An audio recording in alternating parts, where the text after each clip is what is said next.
Waalaikumsalam warahmatullahi wabarakatuh. Pertama-tama marilah kita panjatkan puji dan syukur kehadirat Allah Subhanahu wa taala yang mana sudah memberikan banyak nikmat agar kita bisa berkumpul di ruangan wakil kepala sekolah pada siang hari ini. Sebelumnya kami sampaikan terima kasih atas waktu yang Bapak Ibu luangkan untuk pemetaan aset ini. Terus mohon maaf terlebih dahulu atas waktu yang kami minta, karena tahu ada Bapak Ibu yang memang ada kesibukan lainnya dan sudah meluangkan waktunya pada siang ini. Untuk mempersingkat acara, kita mulai saja untuk acara pemetaan aset ini bersama kepala sekolah, di manajemen, wakil, perwakilan dari orang tua. Untuk pemetaan aset ini kita mulai yang di awal adalah pemaparan dari Ibu Tuti Munita Rais. Kepada Ibu kita persilakan.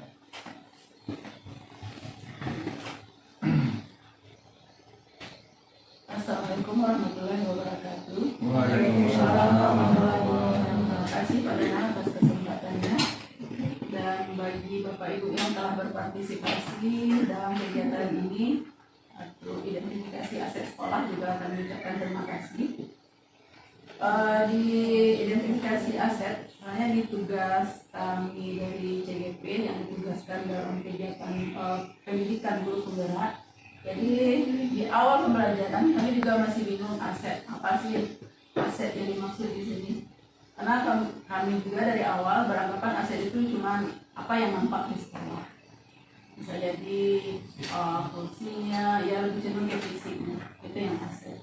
Ternyata setelah belajar modul ini, aset yang mendukung suksesnya program sekolah itu ada 7. Jadi tidak hanya di fisik saja yang menentukan kesuksesan program atau kegiatan yang dilakukan di sekolah. Yang 7 itu yang ada di sini, ada yang pertama itu modal manusia. Modal manusia berarti manusia mana saja yang mendukung program itu. Itu yang kita akan identifikasi. Baik itu gurunya, kepala sekolahnya, bagaimana karakternya yang bisa mendukung program sekolah. Jadi dari aset ini mungkin yang perlu kita sama-sama garis bawahi, kita tidak bahas kekurangannya. Jadi kita fokus ke kelebihan. Jadi jangan sampai nanti pas tiba di manusianya kita bahas gurunya, oh guru pamale. Jadi bukan fokusnya pamale. Karena konsepnya tetap setiap ada kekurangan itu pasti ada nilai plus atau nilai lebih. Tidak pas di fisiknya misalnya nanti yang kita bahas itu bukan alat prakteknya kurang, enggak. Jadi bagaimana kita memberdayakannya, lebih cenderung seperti itu. Itu yang pertama untuk manusianya. Yang kedua adalah modal sosial. Modal manusia ini rasanya umum. Kita tahu modal manusia itu kita termasuk modal manusianya, murid juga termasuk. Jadi murid itu juga diperhitungkan, bukan hanya sekedar objek saja.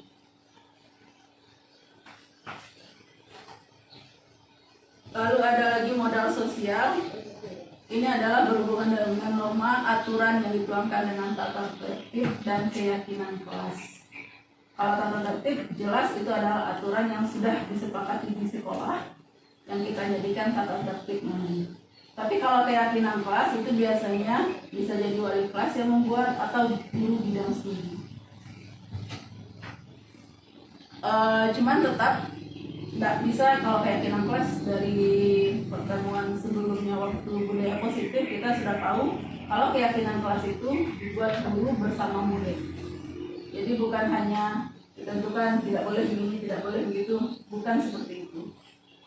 Jadi dia keyakinan kelas atau budaya positif pada modul sebelumnya kita juga pernah bahas di PI berapa waktu itu Pak Inaya? Kita bahas mengenai keyakinan kelas. Jadi keyakinan kelas itu memang kesepakatan yang kita buat dengan murid, apa saja yang kita sepakati di kelas. Apa konsekuensi dan pelanggarannya dengan pelanggaran-pelanggaran yang kita lakukan yang tidak sesuai dengan keyakinan kelas tersebut. Jadi untuk keyakinan kelas itu sama itu memang tetap positif, jadi tidak ada di sana kata-kata larangan seperti panduan yang telah kita bahas sebelumnya. Jadi tidak ada di sana jangan datang terlambat, tidak ada seperti itu. Jadi katanya seharusnya kalau jangan tidak ada yang terlambat itu seharusnya datang tepat waktu. Jadi itu bahasa, dari segi bahasa saja. Jadi otomatis dengan adanya kalimat atau kata positif itu mudah-mudahan positif juga yang tertanam di jiwa murid kita. Itu untuk sosial. Lalu ada modal politik. Ini lebih cenderung ke legislatif untuk guru tamu. Ada kebijakan yang berhubungan dengan pemerintahan. Ada juga memang legislatifnya. Jadi itu yang termasuk politik. Bagaimanapun murid kita kan juga harus paham. Karena bagaimanapun apalagi kita sekarang sudah mulai memiliki hak pilih, jadi mereka juga harus paham mengenai legislatif tersebut. Itu yang politik. Yang keempat adalah modal agama dan budaya. Agama, ini jelas kalau di sekolah kita pada umumnya seragam ya Pak Herman, agamanya Islam. Jadi tidak terlalu banyak pertimbangan kita dengan pemeluk agama lain. Jadi budaya agama Islam itulah yang akan kita kembangkan. Lalu dengan budayanya sendiri itu lebih cenderung ke budaya lingkungan kita. Misalkan kalau di sini budayanya seperti apa di lingkungan, itu yang harus kita identifikasi. Mana yang akan kita terapkan atau mana yang berlaku di sini, bisa tidak? Itu seperti agama di sini kebetulan banyak pesantren ya Mbak Denaya, Bapak Ibu. Dari pesantren apa yang kita bisa manfaatkan untuk menjalankan program itu. Sini kan wilayahnya kebanyakan nih, ada pesantren, rumah tahfiz. Itu mungkin salah satu contoh-contoh dari modal agama dan budaya ini. Itu 4 modal yang akan kita identifikasi. Yang kelimanya silakan dilanjut Pak Dadang. Terima kasih Bu Tuti atas penjelasannya. Saya melanjutkan. Untuk modal berikutnya adalah modal fisik atau sarana prasarana. Jadi ini tentu juga menjadi modal awal ya Pak ya, Bapak Ibu ya, untuk semua kegiatan apapun. Jadi fisik itu menjadi modal awal kita untuk berkegiatan. Nah, fisik itu tidak hanya bangunan saja, tentu ada alat peraga praktek. Terus pokoknya semua yang tampak dengan kita itu tidak hanya sekolah, di luar sekolah pun kalau ada tempat yang bisa digunakan, misalnya seperti lapangan olahraga yang di luar sekolah, itu kan bukan fasilitas sekolah. Nah, itu juga termasuk modal fisik yang bisa dimanfaatkan, yang bisa kita manfaatkan semaksimalnya untuk kepentingan siswa. Lalu ada modal lingkungan dan alam. Nah, ini yang menjadi sumber bagi kita dalam kegiatan P5. Itu bagi guru yang tahu bagaimana menyingkronkan lingkungan alam itu ke dalam pembelajaran, seperti yang sudah kita lakukan beberapa semester ini. Nah, selanjutnya adalah modal finansial. Nah, ini berhubungan dengan anggaran. Nah, itu juga bisa menjadi fokus kita kemana saja kita bisa memaksimalkan modal finansial kita ini, seperti dana BOS, BOP, lalu komite, lalu kalau misalnya ada bantuan takola atau yang lain, itu termasuk finansial. Nah, dengan mengetahui keberagaman aset itu, kita bisa lebih mengambil keputusan itu yang lebih bijak gitu. Jadi tentu saja keputusan yang akan kita ambil berdasarkan modal-modal yang sudah kita ketahui tadi untuk seluruhnya kepentingan siswa. Itu adalah 7 modal yang ada dalam pembinaan aset.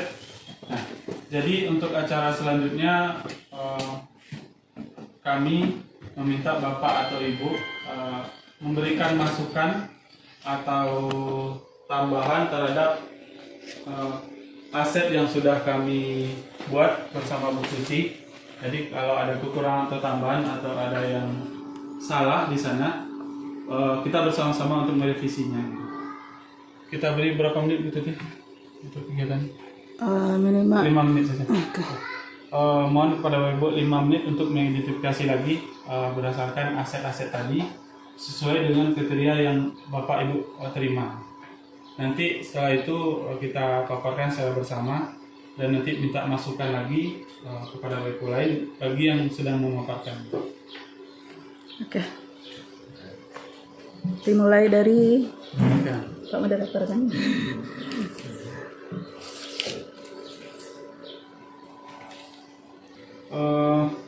Baik Bapak Ibu, kita langsung mulai. Pertama kita minta kepada Bapak Kepala Sekolah yang mewakili sebagai aset manusia Pak. Kesempatan ini kita sama-sama dengarkan mengenai 7 modal dalam pembinaan aset. Yang selama ini yang kita ketahui baru aset dalam bentuk fisik. Pada kesempatan ini kebetulan kita dapat tugas sebagai aset manusia. Ya, aset manusia itu mulai dari sumber daya manusianya, mulai dari kepala sekolah, pengawas, kemudian tenaga pendidik dan kependidikan, termasuk di situ komite sekolah. Nah, sumber daya manusia tadi perlu kita klarifikasi mengenai kompetensi guru kita, kualifikasi pendidikan guru kita. Ada yang S1 dan ada yang S2. Nah, perlu kita jelas ini 4 orang guru kita sudah pasca sarjana atau S2. Kemudian berdasarkan hasil juga perlu kita jelaskan supaya nampak kompetensi sumber daya manusia itu. Ya, selain dari kualifikasi pendidikan, itu ada keberhasilan kita sebagai SMK pusat keunggulan. Kemudian berdirinya LSP P1 di SMK Negeri 1 Ciratangabang, termasuk sertifikat kompetensi dan sertifikat asesor yang dimiliki guru-guru kita, khususnya guru kejuruan. Mungkin itu saja yang perlu kami masukkan atau terima kasih. Pertanyaannya langsung saja kekurangan. Tapi terima kasih Pak atas masukan yang Pak berikan. Itu memang kekurangan kami saat mendata.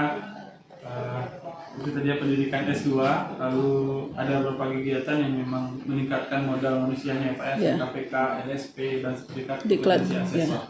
Diklat kompetensi. Ya. Terima kasih Pak sudah menjadi catatan kami. Yang kedua mengenai aset fisik, kita minta kesediaan Bapak Dokter untuk memberikan saran, tanggapan dan masukan. Silakan. Bismillah, terima kasih. Bismillahirrahmanirrahim. Assalamualaikum warahmatullahi wabarakatuh. Waalaikumsalam. Di aset fisik ini yang bisa saya jelaskan itu bahwasanya SMK Negeri 1 Ciratangabang ini itu berdirinya sejak tahun 2008. Saya sudah memiliki beberapa fasilitas seperti lokal, ruang belajar sudah dilengkapi dengan kursi, meja, papan tulis. Kita juga sudah dilengkapi dengan labor, ruang praktek, dan fasilitas pustaka yang sudah dilengkapi buku-buku. Terus juga sudah dilengkapi juga dengan tempat ibadah, isi guru, isi siswa, dan beberapa sarana penunjang olahraga yang sudah dimiliki juga oleh SMK kita ini. Tapi kita di sini masih memiliki lahan yang terbatas, sehingga kita masih kesulitan untuk mengembangkan, atau baik dari segi pembangunannya atau dari segi tampilan sekolah kita yang masih kurang. Dan dari sini diharapkan juga kepada semua warga atau peserta didik sama-sama menjaga dan merawat sekolah kita ini demi keamanan dan keberlangsungan sarana dan prasarana sekolah. Jadi yang saya tambahkan, terima kasih. Assalamualaikum warahmatullahi wabarakatuh. Waalaikumsalam warahmatullahi wabarakatuh. Kami dari identifikasinya sudah menjadi catatan kami nanti dalam modal fisik memang ke depannya. Selanjutnya kita minta kepada aset sosial itu ada Ibu Sonia, kami persilakan. Baiklah, di sini saya akan memaparkan sedikit tentang aset sosial di lingkungan SMK Negeri 1 Tilatan Kamang, termasuk baik dalam menjalin hubungan dengan masyarakat, sehingga hal tersebut nampak dan sangat membantu pihak sekolah dalam menjalin kerjasama dengan orang tua atau wali peserta didik dalam masyarakat tersebut. Adapun aset sosial yang dimiliki sebagai berikut. Yang pertama yaitu hubungan komite, orang tua atau wali dan peserta didik, dan juga warga setempat yang ada di dekat sekolah. Yang kedua, guru aktif dalam mengikuti MGMP dan pelatihan peningkatan kompetensi guru. Yang ketiga, kekeluargaan yang sangat baik terasa di lingkungan SMK Negeri 1 Tilatan Kamang, yang mana dapat kita lihat sendiri jika ada kemalangan atau apapun, kita bersama-sama dengan Bapak Kepala Sekolah dan staf guru dan siswa pun ikut dalam kegiatan tersebut. Yang keempat, sesama guru memiliki karakter gotong royong yang baik dan mudah saling untuk berkolaborasi. Yang kelima, guru mampu membimbing secara penuh siswa yang ada di lingkungan SMK Negeri 1 Tilatan Kamang. Selanjutnya ditambahkan, sekolah juga bisa membentuk lingkungan sosial dengan masyarakat. Contohnya saja, waktu job fair yang kita lakukan kemarin, ada kegiatan job fair yang mengundang Niniak Mama, Tua Kampung, dan masyarakat-masyarakat yang ada di SMK Negeri 1 Tilatan Kamang, dan bunda kandungnya yang diminta untuk malamang di SMK kita demi terwujudnya P5 yang dianggarkan di dalam kurikulum merdeka. Terima kasih Bu atas masukannya terhadap aset sosial SMK kita, Ibu. Selanjutnya mengenai aset finansial.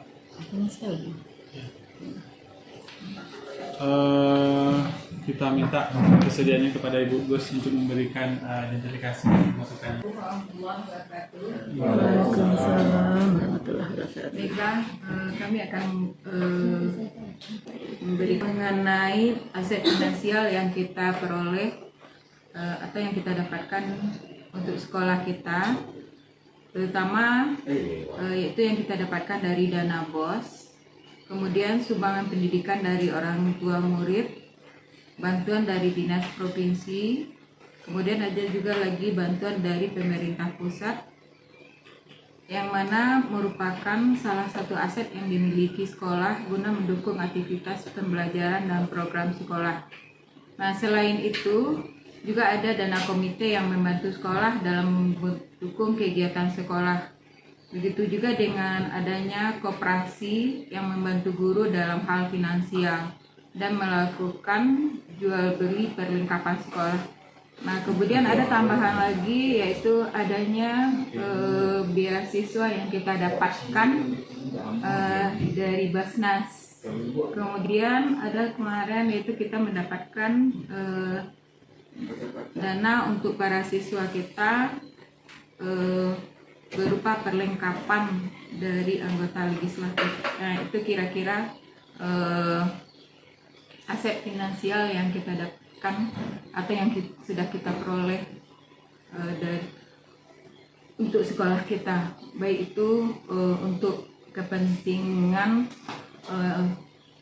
atau yang menunjang sarana atau untuk proses pembelajaran maupun yang bisa digunakan untuk para siswa. Hanya demikian. Terima kasih. Assalamualaikum warahmatullahi wabarakatuh. Waalaikumsalam warahmatullahi wabarakatuh. Terima kasih Bu Gus atas masukannya. Sangat membantu ya, untuk pengelolaan aset ini. Lebih banyak daripada yang kita buat. Iya. Selanjutnya kita masuk ke aset politik pada Pak Ihsan. Ini tokoh masyarakat pasti lebih banyak yang tahu mengenai politik ya. Terima kasih. Assalamualaikum warahmatullahi wabarakatuh. Waalaikumsalam warahmatullahi wabarakatuh. Mengenai moda politik ini yang berhubungan dengan termasuk itu legislatif dan utama ya, oke? Yaitu kerjasama yang terjalin antara aparatur daerah, baik itu dari sekolah ataupun kerjasama dengan puskesmas, bentuk kegiatan pemberian vaksin atau penyuluhan tentang kesehatan peserta didik. Selain itu juga ada sekolah juga bekerjasama dengan Babin dan Babinkatikmas dalam bentuk penyuluhan anti narkoba dan sosial serta kerjasama dengan dinas pendidikan dan melakukan pelatihan atau workshop.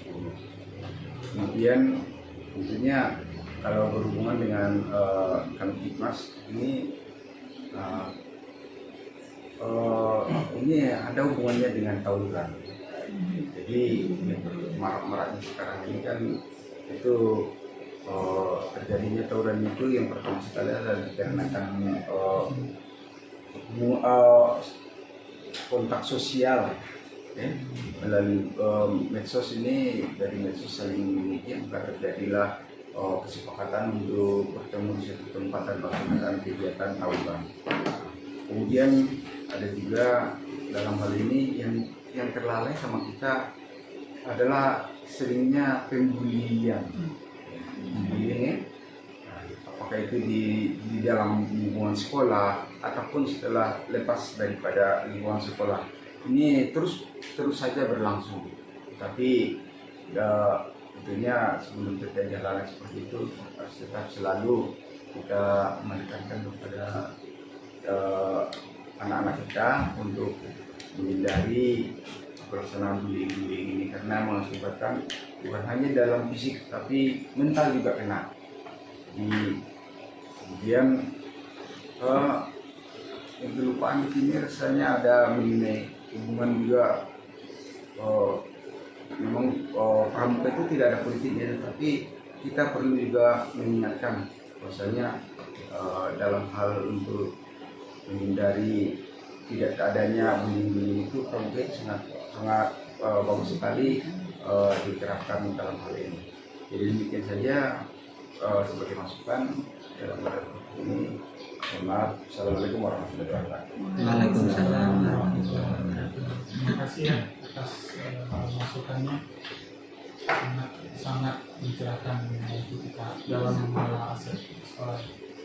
Selanjutnya yang keenam yaitu aset lingkungan atau alam. Itu silakan kepada Pak Mulyanto. Ya. Terima kasih Pak Donald. Saya diberi kesempatan untuk memberikan atau mengidentifikasi mengenai aset lingkungan dan alam. Assalamualaikum warahmatullahi wabarakatuh. Di sini sama-sama kita ketahui bahwasannya lingkungan sekolah kita memang terletak jauh dari pusat kota, jauh dari pusat keramaian. Makanya polusi dari asap kendaraan, dari asap pabrik itu memang tidak ada, boleh dikatakan tidak ada di lingkungan sekolah kita. Itu sangat menunjang dalam proses belajar. Kenapa? Karena kita memiliki udara yang cukup segar, nah berasal dari memang lingkungan yang asri atau alami. Terlepas dari itu semua, mungkin dari segi transportasi mungkin kita juga mengalami kekurangan di lingkungan kita. Soalnya apabila nanti terjadi siswa yang tidak bisa membawa kendaraan sendiri ke sekolah, maka itu akan menjadi halangan buat mereka untuk datang ke lingkungan sekolah kita, karena kendalanya adalah transportasi umum yang sangat terbatas ke wilayah sekolah kita.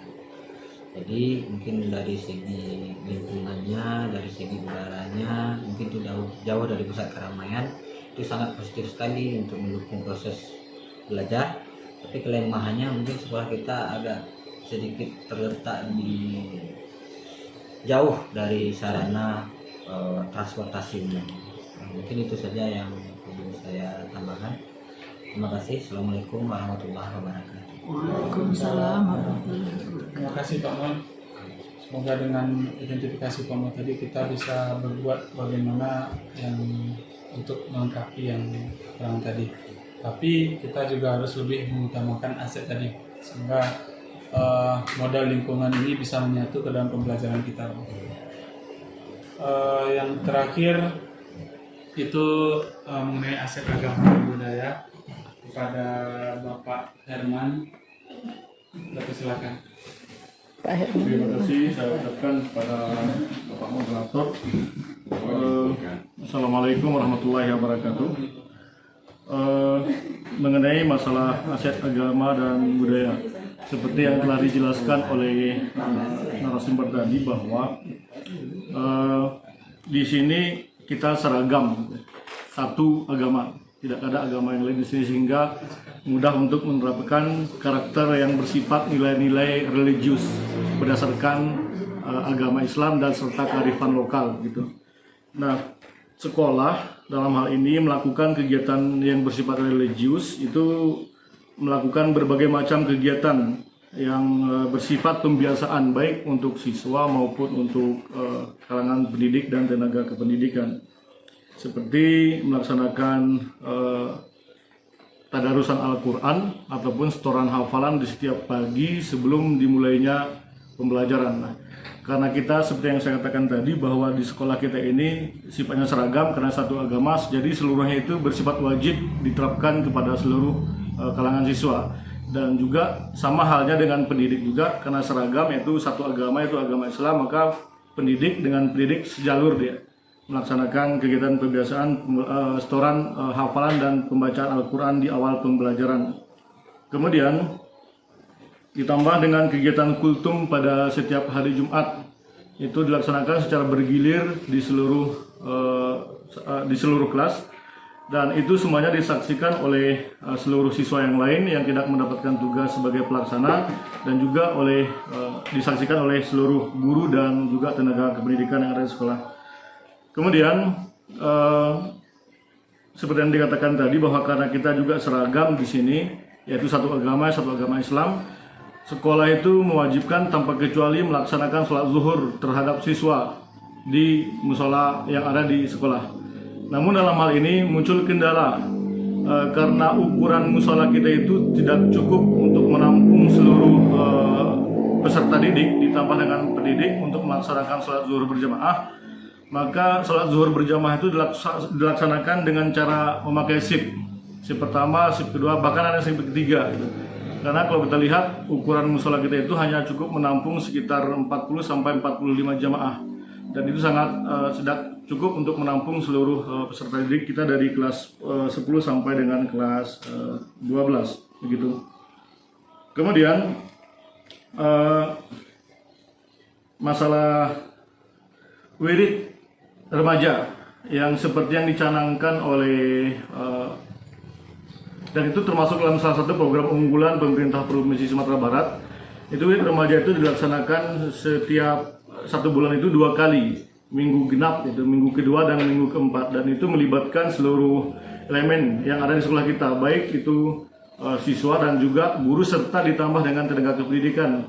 Kalau siswa yang sifatnya peserta, kalau untuk guru dan tenaga kependidikan seperti tenaga administrasi sekolah itu bersifat sebagai pembimbing, dan itu dilaksanakan di musola yang berdekatan dengan domisili kita tinggal dan juga domisili tempat siswa ataupun peserta didik.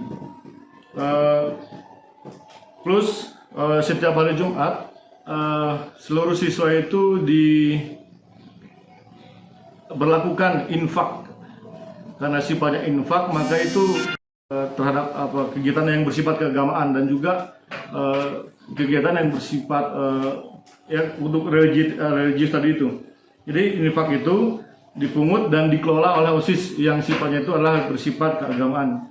Mungkin itu yang bisa kami sampaikan dari aset agama dan budaya. Assalamualaikum warahmatullahi wabarakatuh. Waalaikumsalam warahmatullahi wabarakatuh. Terima kasih Pak Herman atas masukannya. Pak Ibu, kita akan sedikit mengulas dari beberapa rangkuman yang telah dilakukan oleh CDP kita, bahwa yang pertama mengenai aset manusia. Seperti kita ketahui bersama bahwa SMK Tetap Kama ini memiliki aset yang sangat bagus, terutama manusianya. Di antaranya adalah pada umumnya SMNS ini memiliki kemampuan yang sesuai dengan latar belakang pendidikan. Kemudian ada yang sudah sampai pendidikannya kualifikasinya S2. Kemudian kita juga memiliki program SMKPK dan LSP P1 yang telah berjalan selama 3 tahun terakhir. Selanjutnya, sebagai saran dari kami agar aset ini betul-betul dapat diberdayakan yang akan mampu menunjang SDM di SMK yang lebih baik adalah membangun motivasi dari SDM yang ada. Lebih lanjut, untuk masalah berhubungan dengan aspek politik, di sekolah kita juga memiliki kegiatan selain pramuka ada namanya LDK, latihan dasar kepemimpinan yang dilaksanakan saat siswa akan melakukan pemilu OSIS. Banyak tambahan dari yang kami perkirakan.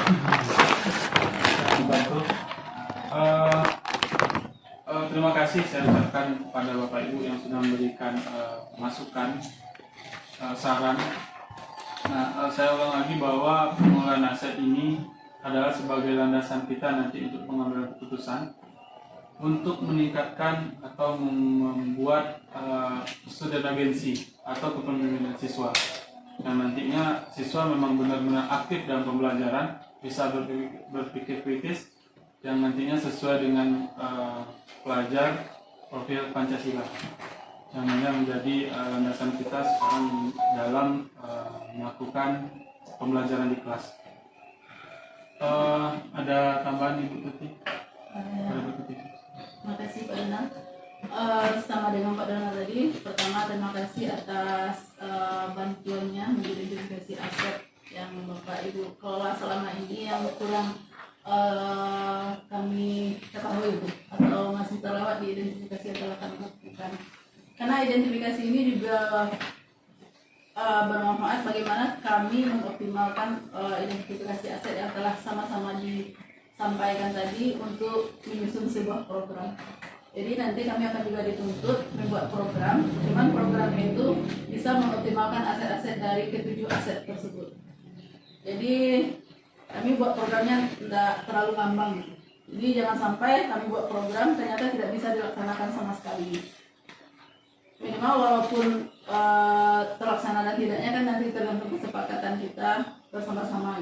Minimal kami menyusun programnya berdua dengan Pak Donald.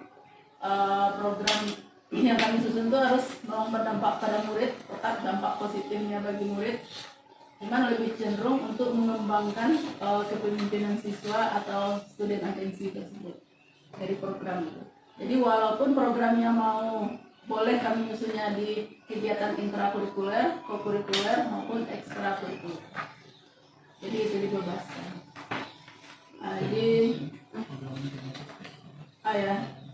Jadi program yang berdampak positif itu memang akan kami susun.